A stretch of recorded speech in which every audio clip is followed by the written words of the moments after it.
have to train your flesh. Paul said, I train my body like an athlete. I train my flesh like an athlete. Paul লিখিছিলে যে মই নিজৰ শৰীৰক training দিও।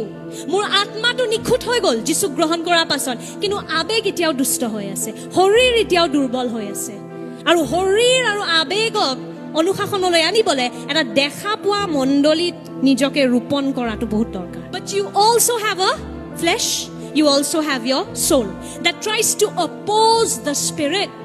And in order to tame and discipline the flesh, we also need a physical representation of that invisible church. Club নহয় মণ্ডলী যে সময় পালে সব কাপোৰ চাপোৰ ধুই আলহীহঁতক ভাত মাংস খুৱাই সময় পালে লাষ্টত মই আহিম আৰু হেতুৰ কাৰণে আমি মণ্ডলী নাহো। মণ্ডলীটো আমাৰ কাৰণে দৰকাৰী হয়। Church is not a leisure activity but a necessity for every believer.